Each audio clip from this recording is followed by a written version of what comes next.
respeto de este colectivo y consiguió introducirse en ese mundo oscuro y peligroso. Dani va a emprender un viaje alrededor del mundo para acercarse de una manera más directa y personal a los radicales de la violencia en el fútbol. Estará en el ojo del huracán y nos llevará hasta la primera línea de combate, donde se verá envuelto en disputas callejeras con gases lacrimógenos e incluso disparos. ¡Madre mía! El viaje va a ser un auténtico infierno. Football Hooligans International.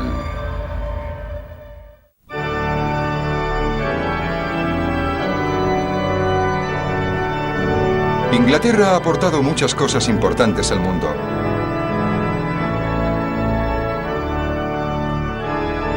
Pero por desgracia no puede sentirse orgullosa de una de sus exportaciones más conocidas. Los hooligans, que han dado al fútbol inglés sus años más negros.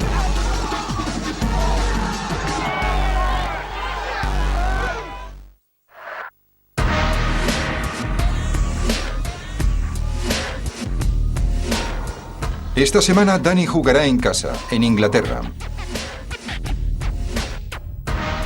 No solo viajará por todo el país, sino también a través del tiempo para conocer de primera mano la historia de los hooligans de ayer y de hoy. Yo seré vuestro guía en este viaje que nos llevará a lo más profundo y brutal de la cultura hooligan en las gradas de los estadios ingleses. Visitaremos todos los rincones del Reino Unido, conoceremos a los jefes de las bandas que han perpetrado los peores actos de violencia en los campos de fútbol de todo el país. Y les voy a preguntar por qué. ¿Qué es lo que les motiva para querer ser fútbol hooligans? Conoceremos a los que estaban allí cuando empezó todo y a aquellos que todavía hoy siguen metidos en los grupos radicales. Vamos allá.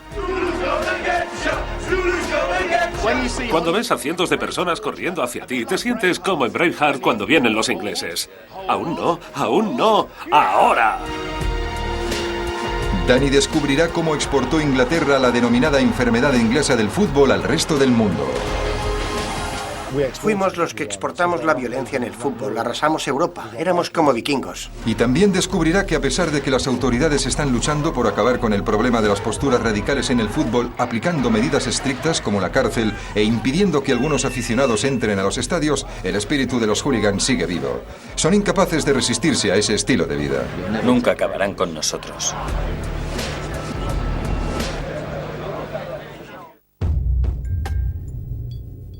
En primer lugar, Dani visitará un equipo modesto que atrajo a algunos de los seguidores más radicales de toda Inglaterra. Nos dirigimos hacia el South East de Londres. Fue un equipo que nunca acaparó las portadas por sus resultados, pero sus hinchas más radicales sí lo hicieron. Su cántico favorito lo dice todo. Nadie nos quiere, pero no nos importa.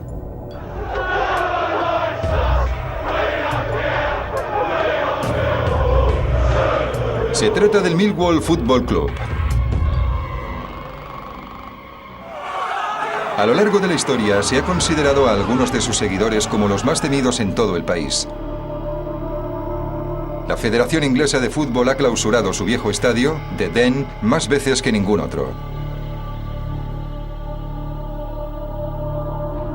Y sus aficionados más radicales siguen en activo.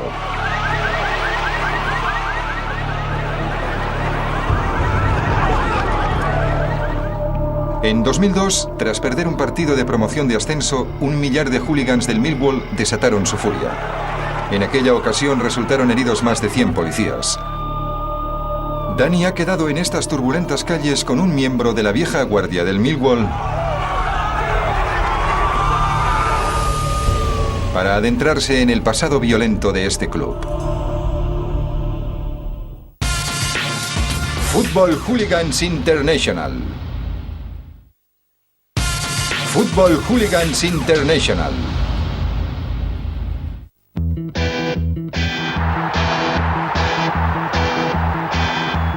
Dani va a emprender un viaje por Inglaterra para intentar comprender la dilatada tradición de radicalismo en el fútbol y para hablar con aquellos que contribuyeron a que el nombre de su país se convirtiese en sinónimo de violencia en este deporte.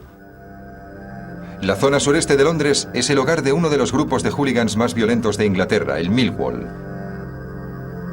Ginger Bob, uno de sus hooligans más acérrimos, ha vivido el crecimiento de la violencia en el fútbol y está más que cualificado para contarle todos los detalles sobre el tema a Dani.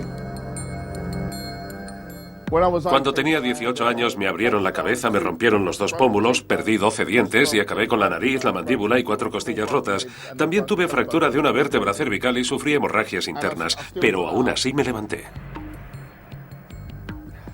Bob, Encantado. gracias por recibirnos. No hay de qué. Nos encontramos en una especie de parque muy poco acogedor, la verdad. Hay que ir con mucha precaución en un sitio así. ¿Te alegras de ser un seguidor del Millwall? Porque creo que a nadie le gustaría caminar por aquí siendo un hincha del equipo visitante. No puede haber nada peor que esto. No es buena idea, no.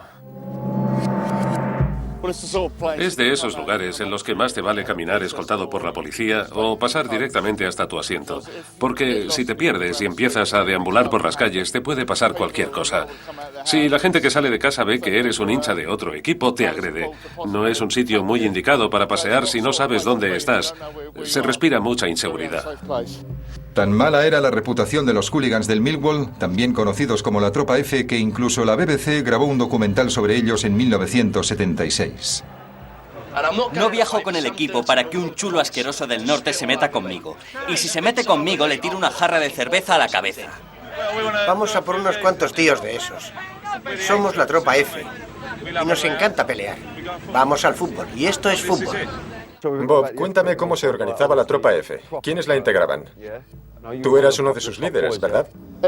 Los integrantes de la Tropa F eran unos desalmados. Muchos de ellos eran psicópatas. No tenían miedo a nada. Estamos hablando de un grupo que no era muy numeroso. Solíamos ir de 10 en 10, de 20 en 20 o de 30 en 30 y tomábamos las calles.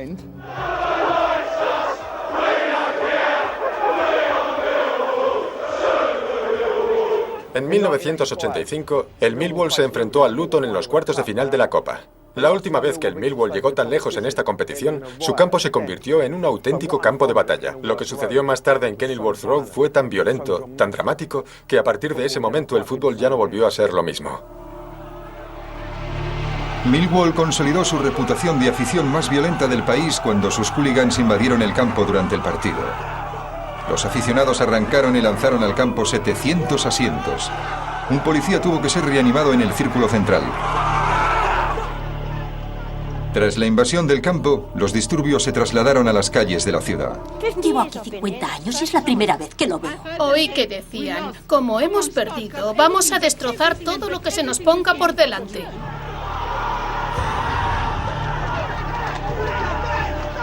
No tengáis clemencia con ellos. Al analizar de nuevo las crónicas de los disturbios, Danny comprueba que aquellos altercados marcaron un punto de inflexión en la historia del radicalismo en el fútbol. La gente se dio cuenta de que el problema había alcanzado dimensiones desproporcionadas. La prensa y los políticos decidieron tomar cartas en el asunto. El gobierno se enfrentaba a una dura batalla contra los hooligans, contra aquellas personas que como Ginger Bob tenían sus razones para serlo. Yo iba con mi padre al campo. Apoyaba a mi equipo, es como una religión. Lo sigue siendo para mucha gente. Es verdad. Estoy metido en esto desde que tenía 11 años y ya voy a cumplir 48. Llevo 37 años siendo hooligan, aunque ahora estoy medio jubilado. Conozco a esta gente desde hace 30 o 35 años. Los considero hermanos míos, de mi familia. Somos hermanos de sangre. Si algo tienen en común los hooligans, independientemente de su edad, es ese sentimiento de querer pertenecer a un colectivo y que deriva de una carencia afectiva. Los demás hooligans son su familia. Lloran por los mismos motivos, se enfadan y se ríen por las mismas cosas. Y se ven unos a otros como hermanos que pelean por una causa en la que todos ellos creen. Cuando estamos juntos, creemos en las mismas cosas. Nos gustan las mismas cosas. Odiamos las mismas cosas. Creo que es muy significativo observar cómo los aficionados radicales forman grupos que se asemejan a las tribus. Esto es algo que ha caracterizado al hombre desde la Edad de Piedra.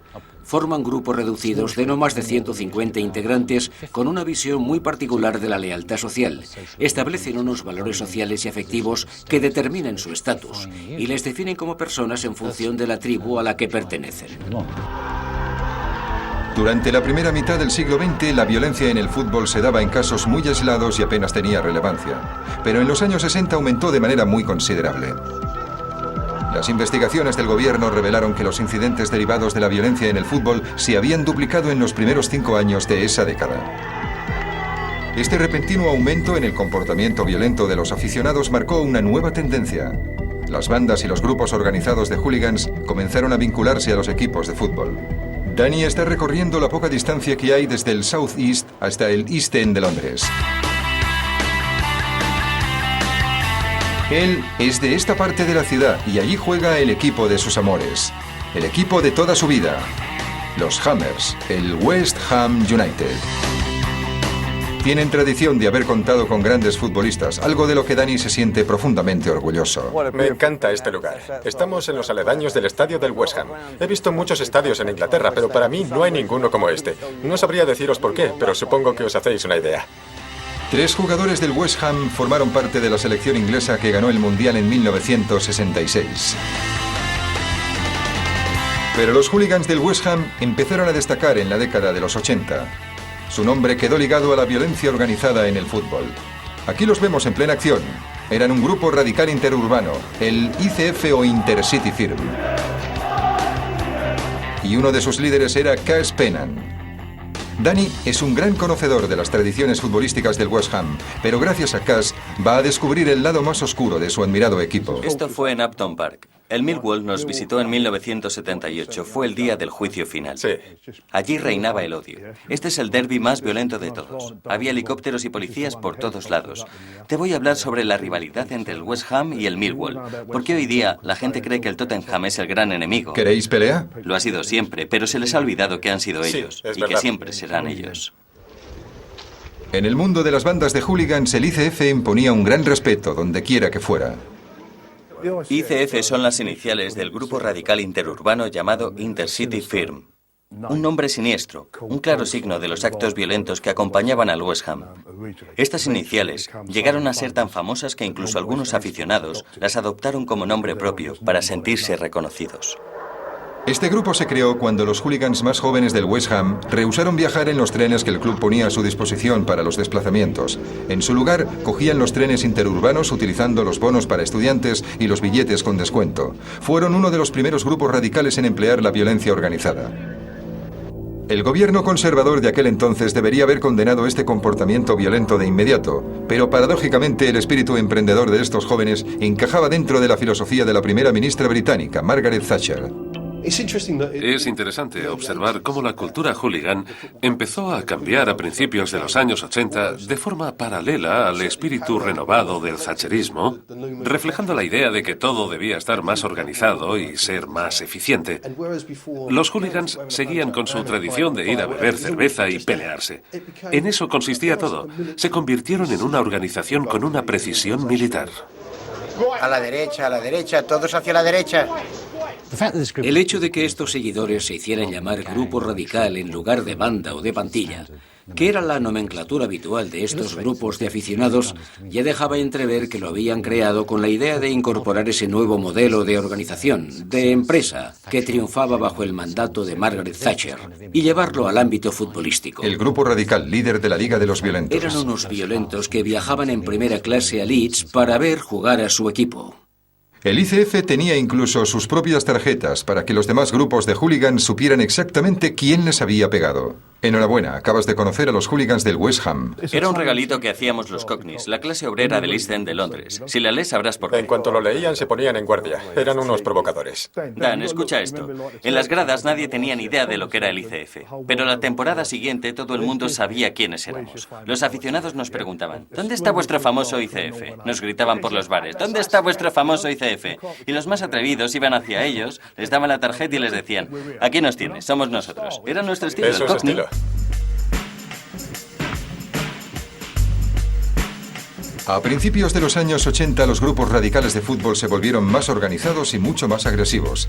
Ya no era suficiente vincularse a sus respectivos equipos, sino que expandieron su radio de acción hasta la selección nacional. Los hooligans comenzaron a viajar con el equipo de Inglaterra. Se convirtieron en embajadores no deseados del país y pasearon sus actos callejeros violentos por toda Europa. Danny va a hablar con uno de ellos. Grant Fleming ha sido testigo de algunos de los acontecimientos más relevantes de la historia reciente. Es fotógrafo freelance, estuvo presente en el funeral de Yasser Arafat y vivió las consecuencias de los bombardeos en Afganistán, pero en su juventud formó parte de los grupos radicales que acompañaban a la selección inglesa. ¿Qué diferencias hay entre seguir a la selección inglesa y estar en una zona de guerra? Si te digo la verdad, había ocasiones en las que no existían diferencias. Hubo un periodo, sobre todo a mitad de la década de los 80, en el que las cosas llegaron demasiado lejos. Sí. Aquella experiencia me ha ayudado mucho y ahora, siempre que me siento perseguido en algún sitio, pienso que no hay nada peor que aquello. ¿Cómo era seguir a Inglaterra durante los primeros años? Era una aventura más que otra cosa y, sinceramente, el viajar, el salir al extranjero, era muchísimo más interesante incluso que el fútbol. Éramos los primeros en llegar al sitio donde jugaban, grupos grandísimos de jóvenes despiadados que lo único que pretendían era destrozar cosas. El ejército de hooligans ingleses empezó a causar problemas por toda Europa. Los peores actos se produjeron en Luxemburgo y en Italia durante la Eurocopa de 1980. La primera ministra Margaret Thatcher calificó los hechos de vergonzosos. Quizá todo lo que dijeron Margaret Thatcher y su gobierno, eso de que estaban avergonzados, creo que nuestros actos fueron una especie de reacción a sus declaraciones. Fue como decir, de acuerdo, os vamos a enseñar lo avergonzados que podéis llegar a estar. ¿Pensáis que somos basura? ¿No os gustamos? Os lo vamos a demostrar. ¿Que no tenemos futuro? Ahora veréis. Parecía una costumbre. Los problemas siempre acompañaban a la selección inglesa. Gases lacrimógenos en el descanso, cañones de agua por las calles, batallas campales contra la policía. Empezaron a destrozar las principales ciudades europeas y cuando llegaron a la capital noruega, Oslo, y a la ciudad suiza de Basilea en el año 1981, el movimiento hooligan no hacía más que recrudecerse. Noche de vergüenza en el fútbol. Para mí, las cosas empezaron a cambiar en ese momento. El vandalismo de la afición inglesa empezó a ser alarmante. Se convirtió en un tema muy serio. El vandalismo de los grupos radicales ingleses no estaba presente únicamente en sus actos, sino también en su ideología. Un número cada vez mayor de aficionados mostraban públicamente sus simpatías con la derecha más radical y racista. Hubo una época, a mitad de los años 80, en la que todo este movimiento tenía mucho más que ver con el nacionalismo. La actitud fascista prevalecía incluso sobre el viajar para animar al equipo. Los altercados de Dublín están relacionados con la extrema derecha. Y el desenlace no pudo ser peor. Habíamos llegado a un punto en el que ya no queríamos viajar y estar metidos en todo aquello. ¿Para qué? No tenía sentido.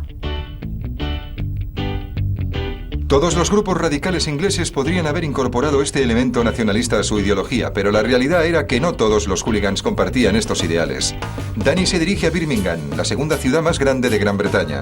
En ella se fundó uno de los grupos radicales cuyas actividades no estaban tan mal consideradas socialmente y podría haber supuesto el ejemplo perfecto de organización integradora y multicultural. Estoy en Birmingham para conocer a uno de los grupos radicales más conocidos de esta zona. Pronunciar su nombre provoca escalofríos entre sus rivales. Por supuesto, estoy hablando de los Zulus. Los Guerreros Zulú son el grupo más radical del Birmingham City Football Club y refleja la riqueza étnica de la ciudad. Danny está a punto de conocer la primera banda de hooligans con integrantes de distintas razas. En los últimos años, mucha gente ha emigrado hacia el centro de Inglaterra. Si nos fijamos en el éxito que tiene la integración racial en Birmingham, podemos constatar que se trata de una ciudad muy variada culturalmente. Y si analizamos la trayectoria del Birmingham, veremos que está ligada a este fenómeno. Los guerreros Zulú se caracterizan por el hecho de que son un grupo de hooligans en el que conviven distintas razas. En el resto de grupos radicales no veremos hooligans negros. No existe tanta diversidad. Su nombre proviene de los guerreros africanos que lucharon contra el ejército británico en la guerra anglo-boer, y su grito de guerra es idéntico al que pronunciaban los zulús cuando se acercaba la batalla. Los zulús van a por vosotros. Los zulús van a por vosotros. Los zulús van a por vosotros. Los zulús van a por vosotros. Creo que es el cántico más conocido en el mundo del fútbol. Si vas por la calle un martes por la noche o cualquier otro día de la semana y te encuentras a 400 tíos cantando eso, te intimidan. Como le va a pasar a Danny ahora mismo. Vamos allá.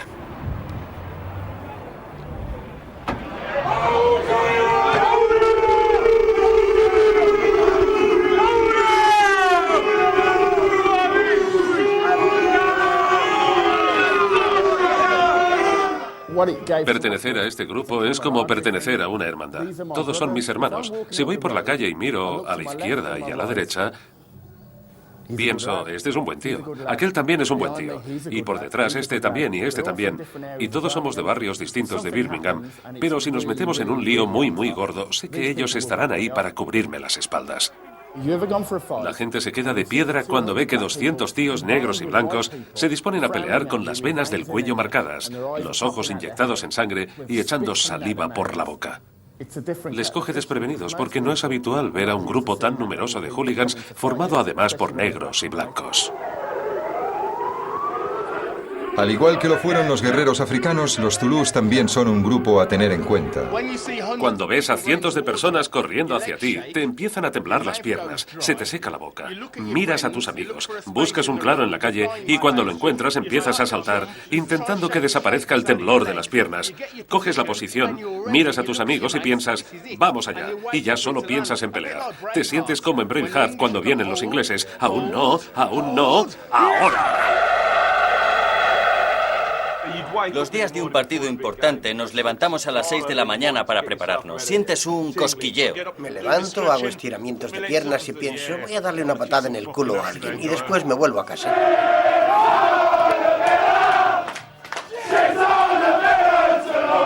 Tenemos la imagen de que los hooligans son personas blancas y racistas, pero la variedad racial de los zulús ha hecho que Danny ya no piense de la misma manera. Los actos de los grupos radicales del Millwall, el West Ham y el Birmingham han minado la reputación de sus respectivos equipos.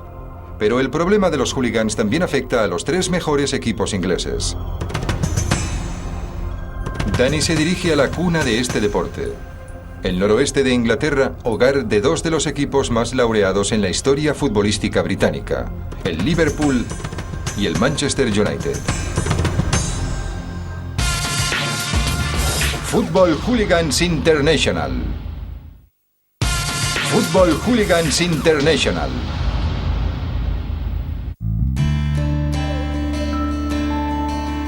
Estamos viajando con Danny por Inglaterra, su país natal, para averiguar más datos sobre el radicalismo en el fútbol, que lleva ligado a este deporte desde los años 70.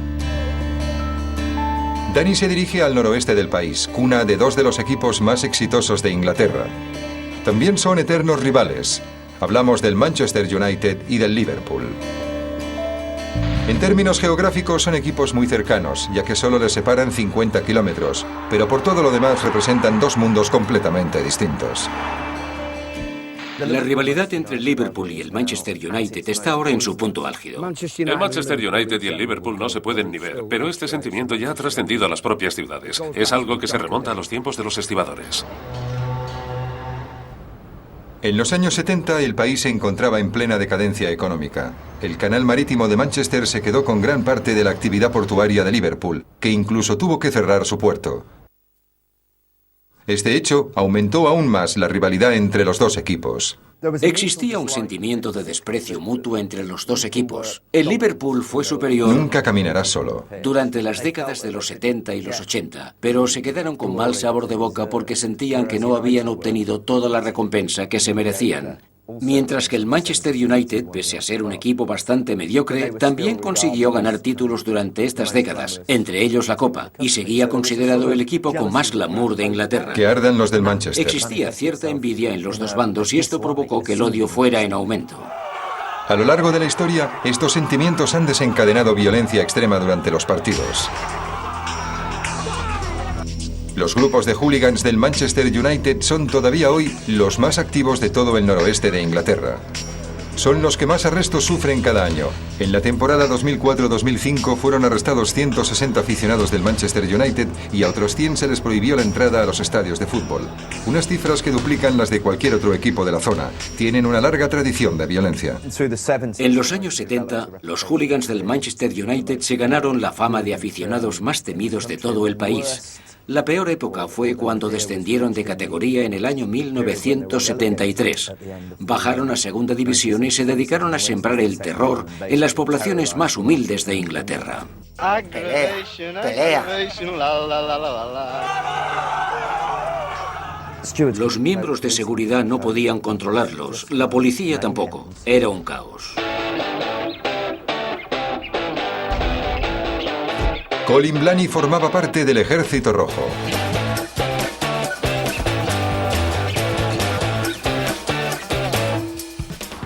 No creo que ningún otro lugar haya visto tantas peleas como este. Eran batallas campales incontrolables. Aquello es como un embudo.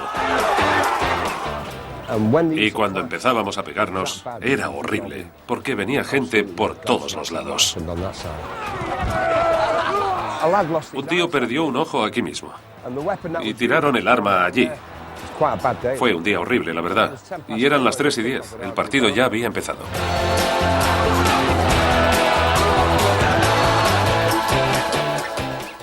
Por suerte, aquí teníamos nuestros escondites. Esto también forma un embudo que luego se divide en dos. Aquí les tendíamos trampas, porque nosotros conocíamos esto y les atraíamos hasta aquí para atraparlos.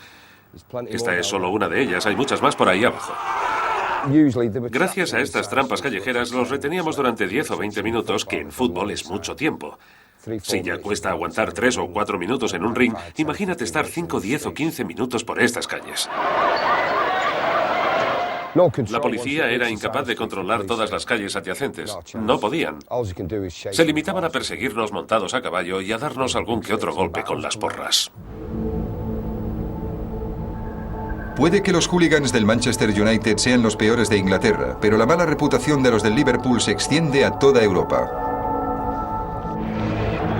En los años 80, los hooligans del Liverpool tenían la costumbre de asaltar todas las ciudades europeas. El comportamiento de algunos de estos aficionados provocó el fatídico suceso de la final de la Copa de Europa de 1985. El partido entre el Liverpool y la Juventus de Turín se disputó en el estadio Heysel de Bélgica. Lo que sucedió en Heysel fue la representación de lo que a simple vista parecía una carga policial más. Unos cuantos aficionados corriendo por el estadio, pero nada más. Así eran los hooligans, pero las consecuencias de aquello fueron nefastas. 39 personas perdieron la vida después de que un grupo de aficionados del Liverpool cargara contra un sector de la grada en el que se encontraban los aficionados de la Juventus. El muro no aguantó la presión y se derrumbó. La tragedia provocó que los equipos ingleses fuesen excluidos de las competiciones europeas durante 5 años, pero esta sanción no afectó al combinado nacional. Durante estos 5 años, muchos hooligans decidieron animar a Inglaterra cuando jugaba fuera. La Eurocopa de Alemania de 1988 fue testigo de algunas de las peores escenas de violencia en las que se ha visto envuelto el fútbol inglés. Gary Bouchy Clark era uno de aquellos hooligans. Actualmente cumple una condena de 10 años alejado de los estadios de fútbol. Empezó a forjarse como hooligan siguiendo a su equipo, el Nottingham Forest, por Europa. Pero a consecuencia de la sanción impuesta a los clubes ingleses, comenzó a viajar con la selección inglesa. Hoy, Bouchy vuelve a Düsseldorf, el escenario de uno de los peores crímenes cometidos por los ingleses. Estuve meses preparando el viaje a Alemania. Los alemanes eran los únicos que tenían alguna posibilidad de ganarnos en aquel momento. Pero conseguir la Eurocopa de Alemania era el sueño de todos los hooligans ingleses. El día anterior al enfrentamiento entre Inglaterra y Holanda en Düsseldorf, los grupos radicales ingleses, holandeses y alemanes tomaron las calles de la ciudad. Los hooligans de estos 3 países cargaron los unos contra los otros en las calles colindantes a la estación de trenes. La ciudad estuvo sitiada durante 24 horas por 2.500 policías que acudieron expresamente para intentar detener a los más violentos. Tras varias horas de enfrentamientos, la policía pudo al fin restablecer el orden y el control en las calles. Pero al día siguiente la historia se repitió, ya que otros grupos de ingleses, holandeses y alemanes volvieron a tomar la ciudad. Los antidisturbios acudieron con los furgones para intentar controlarnos, pero cuando quisimos ir hacia el centro de la ciudad bloquearon los accesos. Veíamos a los aficionados holandeses al final de la calle, así que intentamos llegar hasta ellos, pero la policía cargó contra nosotros. Por suerte la pelea fue solo contra la policía.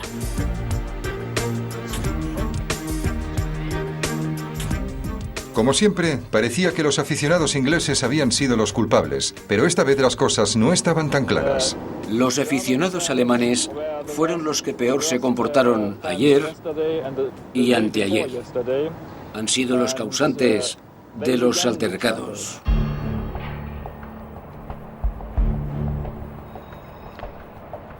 El comportamiento de los hooligans ingleses no fue la única causa de los disturbios. En 1989, un año después de la Eurocopa, el fútbol inglés vivió una de sus peores tragedias. Aún hoy se comenta que la ineptitud de la policía para controlar a un gran grupo de aficionados del Liverpool junto con el estado de deterioro de las gradas provocaron la tragedia de Hillsborough. Dani ha querido visitar el monumento conmemorativo en el que aparecen los nombres de los 96 aficionados del Liverpool que perdieron la vida en este estadio aquel día. La policía se vio desbordada ante la presión que ejercía un gran grupo de aficionados y no pudo evitar que entraran más de los que cabían en ese sector de la grada. Esta avalancha humana provocó que los aficionados murieran aplastados. Los años 80 fueron una época nefasta para el fútbol inglés. Tras la tragedia de Hillsborough, unos informes obligaron al gobierno a tomar una serie de medidas que cambiarían el fútbol inglés para siempre. Hubo que modificar el diseño de los estadios. Se prohibieron las gradas de general de pie y todos los estadios del Reino Unido pasaron a ser con asientos. El fútbol inglés sufrió un cambio radical. Al mismo tiempo, los nuevos contratos de televisión inyectaron grandes sumas de dinero a este deporte. Los hooligans ya no encajaban en este nuevo modelo de fútbol. Las autoridades británicas tomaron medidas drásticas para acabar con los aficionados más problemáticos. Se empezaron a utilizar circuitos cerrados de televisión y videovigilancia para detenerlos. Se endurecieron las condenas para los criminales, incluyendo penas de cárcel. Y se prohibió el acceso a los estadios a todos aquellos que pudieran causar problemas. Si has sido un hooligan, lo seguirás siendo toda tu vida. Es algo que te queda marcado para siempre. A mí me arrebataron el derecho de entrar en los estadios. Ahora ya no puedo hacer nada, pero me duele no poder asistir a los partidos. Cuando íbamos por ahí arrasando todo a nuestro paso, por Gran Bretaña y por Europa a finales de los 70 y principios de los 80, las posibilidades de que te detuvieran eran mínimas. Ahora, si te rodean, ya te puedes ir olvidando de escapar. En los últimos 15 o 20 años, a raíz de aquellas tragedias, lo que se ha pretendido ha sido lavarle la cara al fútbol inglés. La policía le está ganando la batalla a los hooligans, pero saben que no pueden descuidarse ni un momento. Dani va a asistir a uno de los partidos más importantes de Inglaterra, también en cuanto a la seguridad policial se refiere, Liverpool contra Manchester United. El sorteo de la Copa FA ha querido que los dos equipos se vean las caras en esta competición. Estoy en Anfield, el estadio del Liverpool Football Club. Hoy en día el Manchester United y el Liverpool son enemigos acérrimos, por lo que nos encontramos ante un partido declarado de alerta máxima.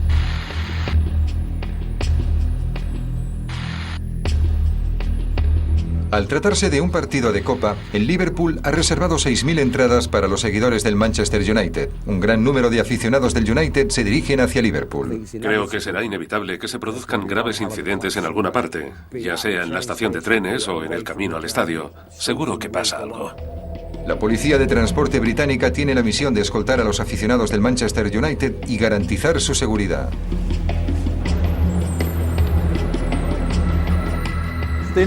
Lo primero que hay que saber es cuántos aficionados se desplazan con el equipo, para poder hacernos una idea de cómo vamos a distribuir las unidades y cuántas vamos a necesitar. Hay chicos que son muy problemáticos.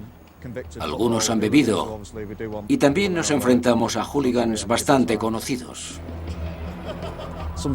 Tenemos que procurar controlarlos y saber dónde van a estar en cada momento. A menudo es la lógica la que nos permite predecir en qué lugar se van a producir los altercados entre los grupos de aficionados. Pero últimamente utilizan los teléfonos móviles para quedar en un sitio determinado o para avisar a los demás cuando ven que hay una pelea en la calle, en un andén o en un tren. El partido acaba con victoria para el Liverpool, por lo que la policía debe ponerse manos a la obra. Bien. ¿Cómo se las va a ingeniar la policía para impedir que las calles de Liverpool se conviertan en un campo de batalla, separando a las dos aficiones? Y tengo que deciros que no es una tarea fácil.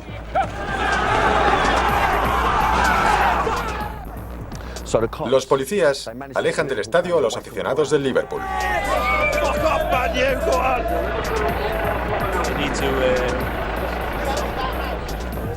Así crean una barrera de policías antidisturbios alrededor del estadio que los mantiene a una distancia prudencial. Y entonces sueltan a los aficionados del Manchester United, que están sedientos de sangre de los del Liverpool. Salen por aquí buscando pelea, pero para su desgracia, las calles ya están desiertas.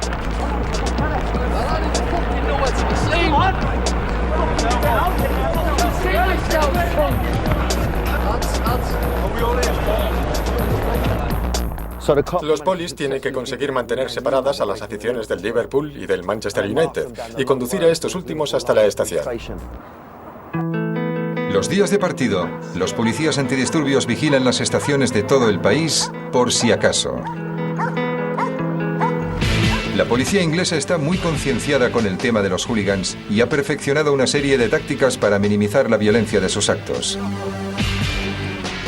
Te repito que no vas a ir a ninguna parte. Pero cuando los aficionados ingleses viajan al extranjero, las cosas cambian. Las pruebas demuestran que los hooligans ingleses no son los únicos culpables de los problemas que ocasionan. La actuación policial también es una de las causas. Durante la Eurocopa de Bélgica en el año 2000, la dura respuesta policial agravó la situación.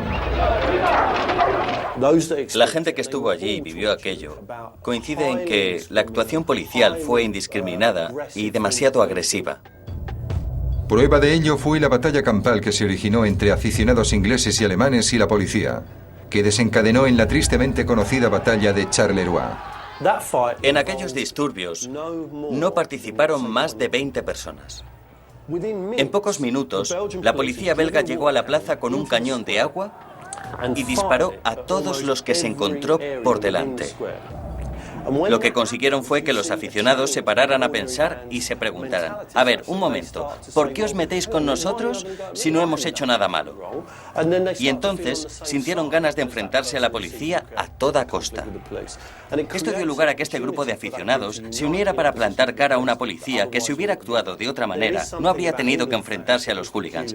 Hay un rasgo muy característico en todos los aficionados ingleses. Es una afición que se pone en pie de guerra siempre que se ve atacada. Y si hablamos de la afición inglesa como colectivo que posee esa mentalidad, ¿cuántos aficionados estarían dispuestos a plantarle cara a la policía en un ataque de esas características? Así fue entonces y así sigue siendo hoy en día. A pesar de la fuerte represión que existe contra los hooligans, su espíritu todavía persiste. Muchos de ellos no se muestran arrepentidos en absoluto. La última etapa del viaje de Danny nos llevará hasta uno de los últimos criaderos de hooligans, la pequeña ciudad de Burnley, donde conoceremos a la patrulla suicida. Football Hooligans International. Football Hooligans International.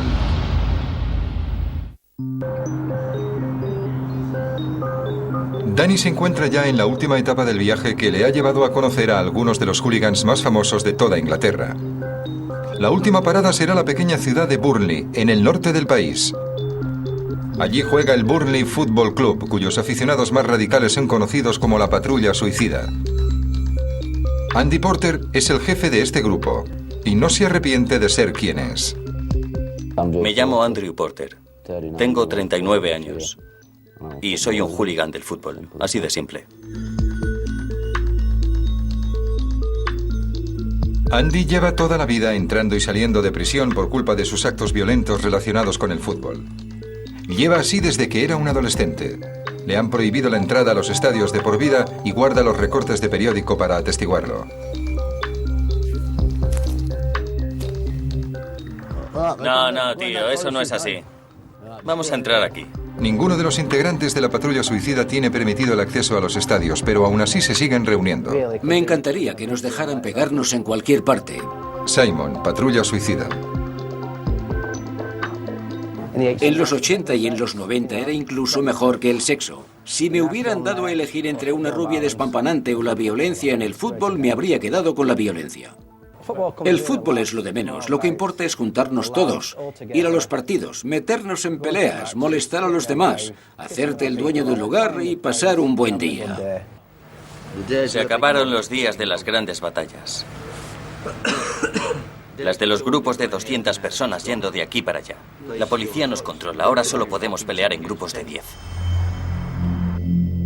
Burnley tiene un ambiente completamente distinto al de las grandes ciudades por las que ha viajado Danny. Si os digo la verdad, a mí no se me habría ocurrido nunca venir aquí. Aún estoy un poco sorprendido por todo esto. Me han asegurado que los hooligans de este lugar tienen algo que contarnos.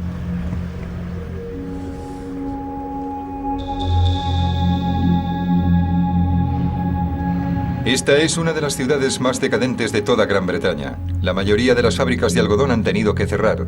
También lo han hecho todas las minas de carbón y otras fábricas. No hay grandes expectativas de trabajo, lo que convierte este lugar en el caldo de cultivo perfecto para los hooligans. Unos hooligans que por su denominación tienen a Danny un tanto preocupado.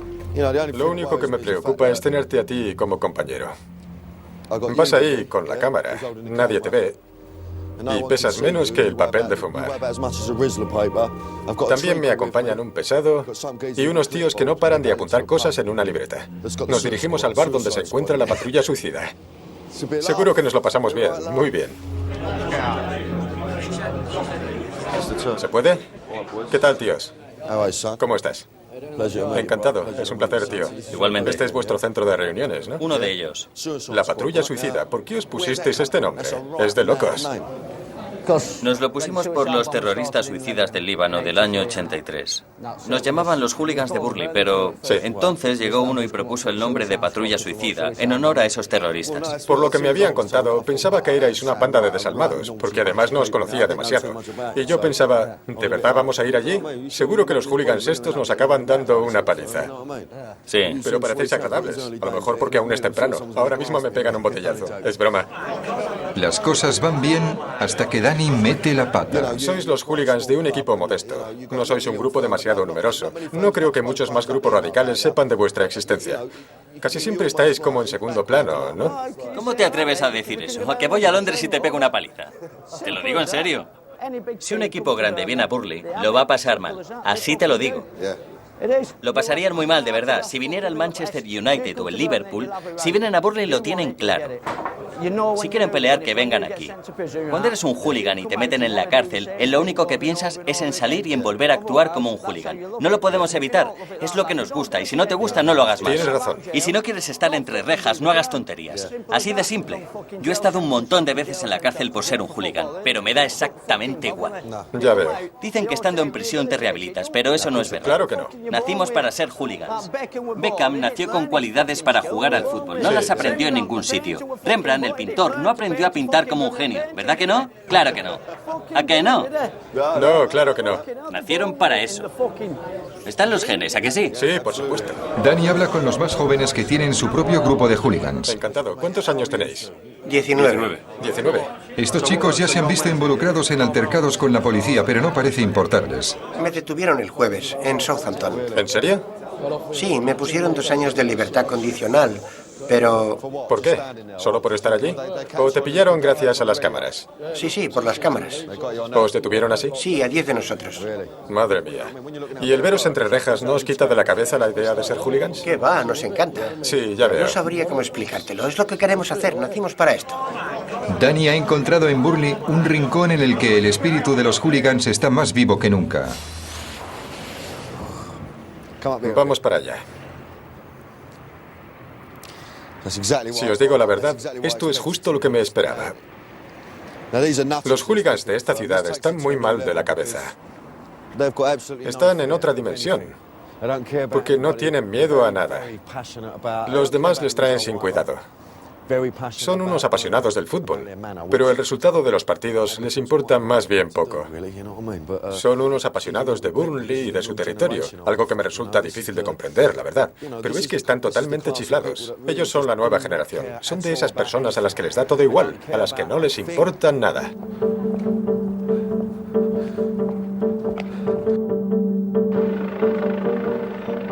Inglaterra ha plantado cara a los hooligans. Ahora son las autoridades las que tienen el control y no ellos. Pero todavía hay algunos aficionados empeñados en seguir con esta tradición.